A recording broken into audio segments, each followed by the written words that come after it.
ಮನೆಯಿಂದ ಶಾಲೆಗೆ ಅಥವಾ ಉದ್ಯೋಗಕ್ಕೆ ಬಾಲಕಿ ಯುವತಿಯರು ಹೀಗೆ ಪ್ರತಿನಿತ್ಯ ತೆರಳುತ್ತಾರೆ.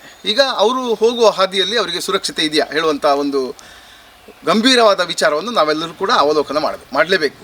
ಯಾಕಂದರೆ ಇತ್ತೀಚಿನ ದಿನಗಳಲ್ಲಿ ಹಲವಾರು ಕಡೆ ಬೇರೆ ಬೇರೆ ಆತಂಕಗಳು, ಒಂದು ರೀತಿಯಲ್ಲಿ ಅತ್ಯಾಚಾರದ ಘಟನೆಗಳು ನಡೆದರೆ ಮತ್ತು ಬೇರೆ ಬೇರೆ ರೀತಿಯಲ್ಲಿ ದೌರ್ಜನ್ಯದ ಒಂದಷ್ಟು ಘಟನೆಗಳು ನಮ್ಮ ಕಣ್ಣ ಮುಂದೆ ಬರ್ತಾ ಇವೆ. ಈ ವಿಚಾರ ತಮಗೆ ನಾವು ಯಾಕೆ ಹೇಳ್ತಿದ್ದೇವೆ ಅಂತ ಕೇಳಿದ್ರೆ, ಮೇ 26 ಮಂಗಳವಾರದ ಸಾಯಂಕಾಲದ ಹೊತ್ತು ಶಾಲೆ ಬಿಟ್ಟು ಮನೆಗೆ ಹೋಗುತ್ತಿದ್ದ ಬಾಲಕಿಯನ್ನು ಓರ್ವ ಕಾರ್ಕಳದ ಅಜೆಕಾರಿನಲ್ಲಿ ಓರ್ವ ಪುಸಲಾಯಿಸಿಕೊಂಡು ತನ್ನ ಬೈಕ್ನಲ್ಲಿ ಕೊಂಡೊಯ್ದು ಅವಳ ಮೇಲೆ ಅತ್ಯಾಚಾರಕ್ಕೆ ಪ್ರಯತ್ನ ಪಟ್ಟಿದ್ದ. ಈಗ ಈ ನಿಟ್ಟಿನಲ್ಲಿ ನಾವು ಎಲ್ಲ ಮನೆಯವರನ್ನು ಕೂಡ ಎಚ್ಚರಿಸುವ ನಿಟ್ಟಿನಲ್ಲಿ ಒಂದು ವಿಶೇಷ ಸಂಚಿಕೆಯನ್ನು ರೂಪಿಸಿದ್ದೇವೆ. ಇದರಿಂದ ಸ್ವಯಂ ಟೈಮ್ಸ್ ವಿಶೇಷ. ನಮಸ್ಕಾರ, ಇದು ಸ್ವಯಂ ಟೈಮ್ಸ್.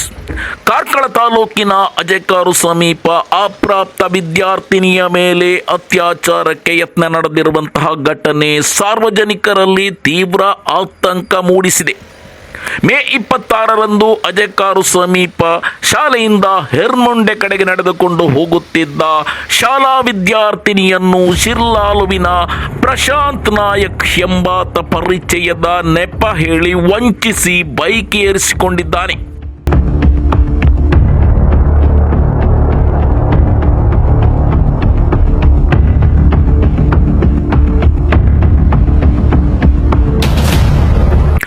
ಆದರೆ ಬೈಕ್ ಮುಂದೆ ಸಾಗುತ್ತಿದ್ದಂತೆ ಆತ ಅಸಭ್ಯವಾಗಿ ವರ್ತಿಸಿ ಅತ್ಯಾಚಾರಕ್ಕೆ ಯತ್ನಿಸಿದ್ದಾನೆ.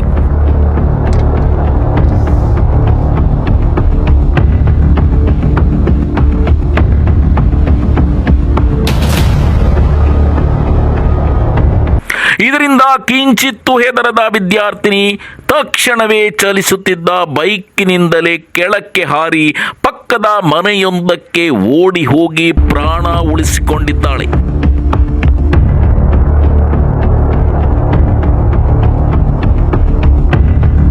ನಿಮ್ಮ ಮನೆಯ ಹೆಣ್ಣು ಮಕ್ಕಳು ಅರಣ್ಯ ಹಾದಿಯಾಗಿ ನಿತ್ಯ ಸಂಚರಿಸ್ತಾ ಇದ್ದಾರಾ, ನೀವು ಅವ್ರ ಬಗ್ಗೆ ಗಮನ ಕೊಡಲೇಬೇಕು. ಯಾಕಂದರೆ ಈಗ ಅಜೆಕಾರಿನಲ್ಲಿ ಏನು ಒಂದು ಅತ್ಯಾಚಾರಕ್ಕೆ ಪ್ರೇರೇಪಣೆ ನೀಡುವ ಪ್ರಕರಣ ನಡೆಯಿತು, ಅದರ ಒಂದು ಗಂಭೀರ ಅವಲೋಕನವನ್ನು ಮಾಡಿದಾಗ ನಾವು ಕೂಡ ನಮ್ಮ ಮನೆಯ ಹೆಣ್ಣುಮಕ್ಕಳು ಸುರಕ್ಷಿತವಾಗಿ ನಮ್ಮ ಮನೆಯಿಂದ ಪೇಟೆಗೆ ಹೋಗಿ ಬರ್ತಾ ಇದ್ದಾರೆ ಹೇಳುವ ಒಂದು ಸಂಶಯ ಎಲ್ಲರಲ್ಲೂ ಕೂಡ ಮೂಡ್ತದೆ.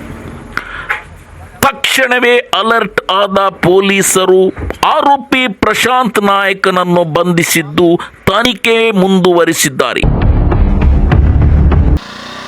ಶಾಲೆ ಬಿಟ್ಟು ಮನೆಗೆ ತೆರಳುತ್ತಿದ್ದ ಬಾಲಕಿಯನ್ನು ಶಿರ್ಲಾಲಿನ ಪ್ರಶಾಂತ್ ನಾಯಕ್ ಪುಸಲಾಯಿಸಿಕೊಂಡು ತನ್ನ ಬೈಕಲ್ಲಿ ಕುಳ್ಳಿರಿಸಿದ ಬಳಿಕ ಸುಮಾರು 3 ಕಿಲೋಮೀಟರ್ನಷ್ಟು ದೂರಕ್ಕೆ ಅವಳನ್ನು ಕರೆದುಕೊಂಡು ಹೋಗಿದ್ದಾನೆ.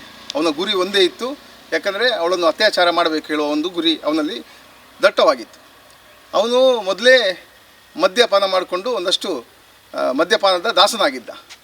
ಈ ಘಟನೆ ನಡೆದಾಗ ಕೂಡ ಒಂದಷ್ಟು ಮದ್ಯಪಾನ ಮಾಡಿಕೊಂಡೇ ಆ ಬಾಲಕಿಯನ್ನು ತನ್ನ ಬೈಕಿಗೆ ಏರಿಸಿಕೊಂಡಿದ್ದ. ಆದರೆ ಆ ಬಾಲಕಿಗೆ ಇದು ಯಾವುದ್ರದ್ದು ಕೂಡ ಅರಿವಿರಲಿಲ್ಲ. ಅವಳಿಗೆ ಅಂದರೆ ಈ ಪರಿಸರದಲ್ಲಿ ಅಜೆಕಾರಿನಿಂದ ತನ್ನ ಮನೆಗೆ ಹೋಗಬೇಕಾದ ರಸ್ತೆಯಲ್ಲಿ ಅವಳಿಗೆ ಬಸ್ ಸಂಚಾರ ಇರೋದಿಲ್ಲ. ಜೊತೆಗೆ ಆ ರಸ್ತೆ ಕೂಡ ಬಹಳಷ್ಟು ನಿರ್ಜನ, ಆ ರಸ್ತೆಯಲ್ಲಿ ವಾಹನ ಸಂಚಾರ ಬಹಳಷ್ಟು ಕಡಿಮೆ. ಇವೆಲ್ಲವನ್ನು ಕೂಡ ಬಳಸಿಕೊಂಡು, ಯಾಕಂದರೆ ಅವನು ಆ ಒಂದು ವಾತಾವರಣ ನೋಡಿಯೇ ಆಕೆಯನ್ನು ಅತ್ಯಾಚಾರ ಮಾಡುವ ಒಂದು ಪ್ರೇರೇಪಣೆಗೆ ತನ್ನನ್ನು ತೊಡಗಿಸಿಕೊಂಡಿದ್ದ.